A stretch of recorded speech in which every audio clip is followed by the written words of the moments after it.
Welcome back, listeners, to BizBlend podcast. I'm your host, Sana, and today we are going to dive into a story that blends grit, leadership, and healing in ways that aren't always talked about in the boardroom or even in the gym. Listeners, my guest, Rich Brown, is a U.S. Marine Corps veteran who carried his leadership lessons from combat zones into the business world. And he is now an executive protection specialist, gym owner, and event director who leads with discipline, service, and heart. But what makes his journey even more powerful is his willingness to talk openly about resilience and invisible battles, mental health, identity after service, and building community around purpose. So, to all the listeners, this isn't just a conversation around entrepreneurship or leadership or just simply mental health. It's about what happens when strength meets vulnerability and how carrying a weight, whether it's 22 pounds in a ruck or years of unspoken trauma, can actually become a bridge to healing. So, listeners, let's quickly get into it. And Rich, welcome to the show. And I'm really, really honored to have you here with us. No, thank you, Sana. That was a wonderful, very warm introduction. I appreciate it. And I'm happy to be here. Thank you so much, Rich, for your kind words. And it's so interesting to know that you have led Marines in combat, and now you lead communities through fitness and events, which is such a noble work to do. And leadership, I think, in both these spaces, they require decisiveness, but also empathy. So, from your perspective, Rich, what's the biggest misconception people have about leadership when, transitioning from military to business?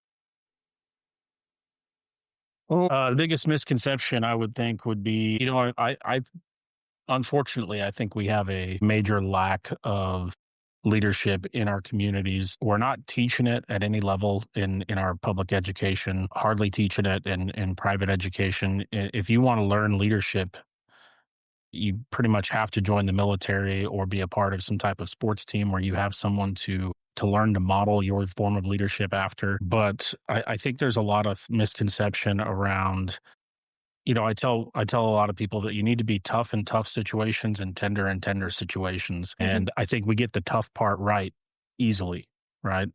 It's easy to be tough, especially when someone's presenting you with an obstacle or they're going against the culture in your organization that you've built, et cetera. It's easy to be tough. It can be difficult to be tender, especially Mhm. for the male military types. And that's hard to learn.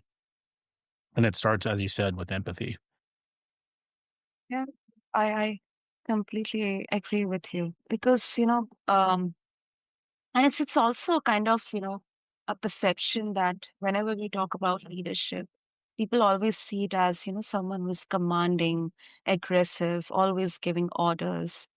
But what you are showing and really shared right now is how it can evolve into caretaking as well, even when it's a high performance environment. And I think that's something, requires a lot of, pivotal shift.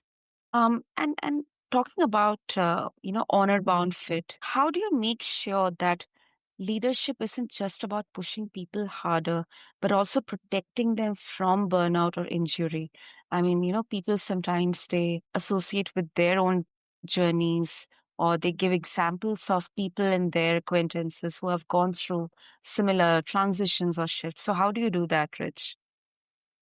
I think a very basic leader knows how to motivate people, how to push them to achieve what they otherwise may not have the strength to achieve. But a great leader knows when to pull back and knows how to measure the limitations of their subordinates and act accordingly. The last thing we want to do is hurt any of our gym members. For one, we don't lock them into a membership. So if we hurt them, we can't make any money off of them, right? But we call this CrossFit rehab. We're not a CrossFit gym.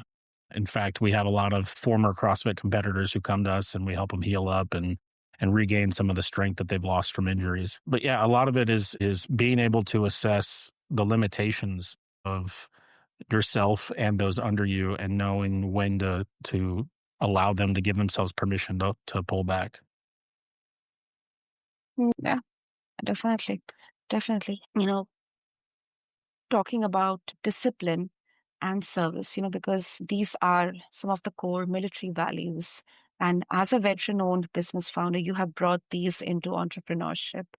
But, sometimes people say that values, they don't always pay the bills. So, how do you balance sticking to your principles even while facing the realities of, hardcore business or entrepreneurship like cash flow, competition, risk, technology and digital transformation?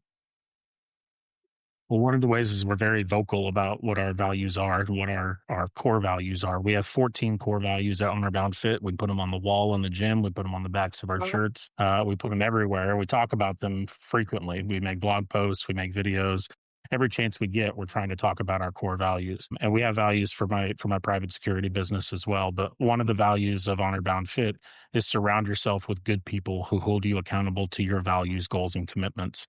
And so that one core value is telling all of our gym members, if you see us betraying these other core values, we hope you'll speak up. Right.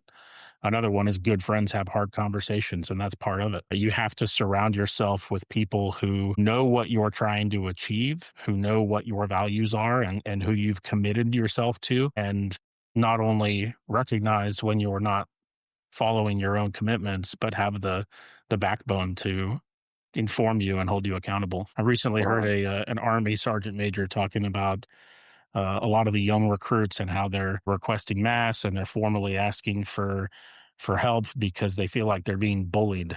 And he said, a lot of times bullying, what feels like bullying is just the people who care about you holding you accountable. That's not bullying, that's love.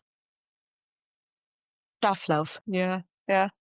Yeah, I think that there's a very thin line. And I really like that because it's not just about the typical, business principles, profits on numbers. It's more about alignment. And that's what I think also gives a unique identity to a brand staying in power. So that's a really interesting way to see it. And also adding to this, I would bring in community because you mentioned in some of your core values about how good friends, they have hard conversations. Community is at the heart of both your gym and even your, event. We'll come to that in the later part of the conversation. But now sometimes community takes time, it takes energy. It often also takes money before it gives anything back. So do you see community as a business strategy or more as a personal mission? I think it's more of a personal mission, but I honestly believe that if you do the right things by the right people, success will follow. You have to have a good product. You have to have processes in place to get your product to your consumers. But if you're constantly doing the right thing by the right people, everything else will fall in place. Yeah, that is true. And do you have ever had to choose like between profitability and sense of community? Like, have there been any such kind of decisions or situations where you had to sacrifice one for the other, something like that?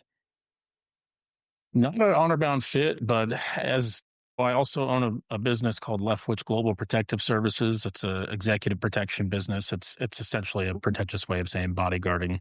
We provide bodyguards for CEOs, celebrities, etc. And there's been a handful of times in the last 4 or 5 years where I've had to fire my own clients because I was happy for the business, the income is good. When you fire a client, you have to find some place to employ your employees. But if I believe everyone deserves a certain amount of safety, but if you are if you are frequently doing immoral things, you do deserve safety, but you don't have to get it from us. Mm. And so I've chosen on more than one occasion to tell my employees, like, look, uh, I understand it's a paycheck, but we're going to choose not to support this type of behavior, and we're going to cancel this contract, and we'll find somewhere else to put you. Yeah, I think that is such a if rationally we see from a business perspective, it's such a difficult decision that we have to take. That's kind of dilemma that, goes within, internally within you, that do I choose profit? Do I choose money, or do I choose my values, my morals? That is really, really commendable, Rich, that you always go with your morals, your principles, and your values, and also then find some creative ways to compensate that gap created. I think that is difficult and hard, but a very, very noble way, especially in business. I would also like to bring in the aspect of mental health because, Rich, you have been in the military world, in the world of Marines, and we see a lot of kind of a weight carried by veterans from those wars and battles, and it's quite sometimes very horrifying experiences that we get to hear. So for that, you have created Guidon 22. It's a 22-mile ruck to honor veterans lost to suicide. And that speaks to both awareness and action. But, when it comes to mental health, Rich, do you think the business and fitness worlds are still too performative about resilience instead of really addressing the deeper wounds? No, I don't think so. I think they certainly have their own spheres. There is certainly a connection between mental health and physical health. The more that you are taking care of yourself, Mhm. cardiovascular, cardiorespiratory, that type of health, the more active you stay, the easier it is to control your mindset. And so you're seeing a lot of pushes, even at the veteran affairs level, to find ways to get those veterans who are suffering from suicidal ideology, et cetera, out of isolation and not only just out into the community, but to go perform in physical events, physical activities that will engage their body as much as their mind. Uh, we believe, one of our other core values is be useful. And that's very simple. It's the simplest core value we have. It's two words, but I think it carries a lot of weight because a lot of the people who are, inside and outside of the veteran community, people who are really struggling with suicidal ideation are feeling like they don't have much value. And so it's one thing to try to change someone's mindset about how much they're worth. It's another to say, go out and find worth. Go find a way to be useful to people in your community. Go find a cause to rally around. Part of the reason we call it Guidon 22 is twofold, right? So the Guidon is a military flag and it represents a unit. And on the battlefield before modern communications, before we had radios, we had the Guidon, and it was the original way that a military unit said, "I'm here. I've got your six." You see change command ceremonies where the guidon is passed from leader to leader. And so it represents the unit, but it also represents responsibility. And there's kind of this status quo in the veteran community right now where you get out of the military and whether you choose to stay near where you served or go back to your hometown or whatever, the mindset is kind of, I'm going to use my DD 214. I'm going to use my retirement papers as rolling paper, and I'm just going to get high and collect disability and play video games for the rest of my life. And they go into this kind of self isolation. And what we're trying to tell them with Guide on 22 is, that's not the Marine who stood on the yellow footsteps. That's not the same person who raised their hand and swore to defend the Constitution. So find that person within you again. Find a way to go back in your community and be useful to people around you. Find a cause to rally around, pick up your guide on and lead. We're trying to inspire these veterans who are otherwise feeling like they don't have much use to society to find a way to be useful, find a way to be a role model in your community. That's super, super impressive, Mitch. That's really, really commendable. Commendable. Yeah, of course. These two words, they are just two words, but when we think about the meaning here, it has a lot of weight, a lot of weight. And I, I, I'm personally curious to know, Rich, that you transitioned from marine to entrepreneurship, and of course, these two they have their own set of parallels, a lot of principles, a lot of ways common, but then there are also a lot of difference between both of them. So, and entrepreneurship is we all talk about, especially in the conversations on BizBlend, that it's comparatively an isolating journey. How was this phase of transition? How was it like for you? Like, did you find anything surprising that you had to actually learn from the scratch? Or, did you struggle or was it like easy for you? I mean, if you can share. Sure. So a Mhm, couple of things. So I think I was a freshman in high school when my mother gave me a copy of Rich Dad Poor Dad by Robert Kiyosaki. So I was a freshman when I started having ideas about entrepreneurship. I mhm, was a sophomore in high school when 9/11 happened. And so almost immediately after 9/11, I gave up any thoughts about entrepreneurship and started mhm, thinking about joining the Marine Corps. And so mhm, I joined the Marine Corps the day after my 17th birthday, and I shipped off to boot camp 4 days after high school graduation. And I spent 8 years in the Marine Corps, and I probably would have made a career out of it. But in 2007 in Haditha, Iraq, I was blown up by a 13-year-old boy driving his grandpa's truck loaded down with explosives. And that caused pretty significant brain damage. At the mhm. time, it seemed like a mild concussion, but over the years, it started to develop into more significant symptoms. And Okay. so after I left 2nd Battalion, 3rd Marines, and started teaching at the basic school, I was officially diagnosed with traumatic brain injury, and I was told that I wouldn't be able to reenlist. And so they wouldn't let me reenlist, but they allowed me to finish out my contract. So I had about 3 to 3.5 years left in the Marine Corps, knowing that I wouldn't be able to reenlist. And so that's when the ideas of entrepreneurship started to come back. And so I think I had 2 years left in the Marine Corps, 2 years on active duty when I started my first private security company. And so when most Marines are getting out of the Marine Corps, they start going to job fairs and looking for their next job and what they're going to do with their life. And the day after I got out of the Marine Corps, I went to a job fair, but I had a table because I was hiring other Marines or other veterans to come work for Wow. me.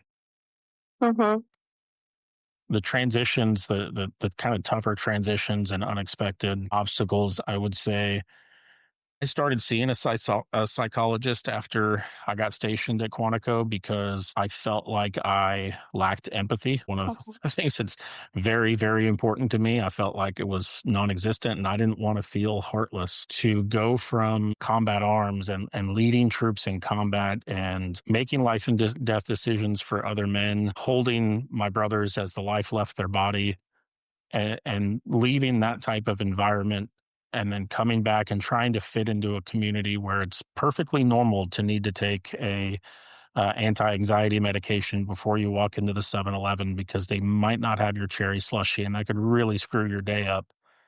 mm, It was just hard to fit in. I felt like I was heartless, like I didn't have any empathy for anybody, and so I sought professional help for a while on and off. mhm. um, I'm better now. But Very good. there was a time there where I really struggled with that. I also struggled with, um, when I first started doing private security, I only hired military, law enforcement, and EMS professionals to work for me. Not because I think they're better people, but because I knew exactly what to expect from that community. But I found that some of our strengths can also be our limitations, right? So when you're employing a security guard to sit on a construction site overnight, or let's just say sit outside of a department store overnight while the store is being remodeled. When you put a guy who has served in combat and has kicked doors in and lived at that pace in a car in that parking lot, they couldn't be bothered. They don't care. They are the bump in the night. And so they spend a lot of time almost immediately on their phone, watching YouTube, whatever. Whereas if you put 19-year-old female in that same car, her eyes are going to be up and she's going to be watching her Yeah. surroundings for all the right reasons. And Yeah. so, just because we think we perform at a higher level doesn't necessarily mean we're the best person for that particular job at that time. Oh, Uh, I also struggled with, sorry, I don't mean to run on here, but no, I please really go ahead. struggled Go with ahead. the idea that, when you're in the military, you get new recruits to your unit, and Mhm. that's who you're getting. You don't get to say, "No, they're not deploying with us," or, "Can we trade him for this other person?" Or, Mhm. "She's not fit for this deployment." That who you Mhm. get is who you get, and there is no firing anyone unless there's some type of, UCMJ legal process, whatever. And so then when I went into entrepreneurship, I had to learn how to accept that and, and realize that I have the ability to fire people and I should. I have the Okay. responsibility to fire people sometimes to protect the rest of my employees and my clients. And I Mhm. didn't have, I felt like if I fired somebody, I was admitting that I shouldn't have hired them in the first place and that I had made that error or that I was incapable of leading them to do better. And that was something that I spent a lot of time having to overcome. Oh, thank you, Rich, for sharing these perspectives. Really, really interesting to know. Really interesting to know. I've never have had these heard before. That's very interesting. Um, uh, and I think that's why maybe there's some kind of contradiction that bringing a military mindset into business, it creates environments that are too rigid or too hierarchical. Um, did you think, Rich, there is truth to this criticism, or do people just misunderstand what discipline really means? I think we all have a pretty good idea of what discipline means. I think maybe, I'm going to call back to our core values. Treat all people like individuals, not obstacles or objectives. Just because someone has a particular background or a particular brand of leadership or discipline doesn't mean that that's how they're all that they're capable of or all that they're going to draw from when it comes to dealing with obstacles in your business, right? Just because someone has a military background or, in my case, led troops in combat, doesn't mean that they're going to bring that militaristic discipline into your Mm, organization. I think, unfortunately, we try to protect ourselves with labels and by grouping people and looking for, common denominators. But you have to allow people to show you that they are an individual. that is true. That is true. I mean, it's no black and white. It's not black and white. It's nuanced, it's gray, and I think everybody has that right to express and contribute as individuals. And Rich, finally, if our listeners, they would like to connect with you and explore more about the event that you're going to have, Guide on 22, what would be the best way? Just as just to clarify, so Guidon 22 is a 22-mile ruck march with 22 pounds on November 22nd in Fredericksburg, Virginia. It's Mm. for veteran suicide prevention, but we also are there to talk about first responders and other people in our community who are kind of leading the charge in that space and removing themselves from society. You can find me on honorboundfit.com, on Facebook as Rich Brown or Honorbound Fit. We're trying to get everywhere as quickly as possible. Yeah, no, no, that's really impressive. And I'll make sure to have all the details in the show notes for our listeners for their quick and easy reference. And Rich, I couldn't thank you enough because you are carrying these conversations forward with so much honesty and depth. I think from the battlefield to the business floor, your journey, it reminds us that leadership isn't just about giving orders, it's about carrying burdens together. So thank you so much for doing this. Thank you. I appreciate it. And to all the listeners out there, whether you are an entrepreneur, you are a leader, or you're someone navigating your own invisible battles, please remember this, that resilience doesn't mean carrying the weight alone in isolation. It means finding the people, the values, and the mission that make it worth caring, like Rich is doing. Until then, this is BizBlend. I'm Sana, reminding you that success and strength mean nothing without community and care. Do make sure to explore Guidon 22 and do make sure to connect with Rich. I'll have all the links in the show notes along with this episode on your favorite podcast platform. Until then, this is your host, Sana, signing off. Thank you.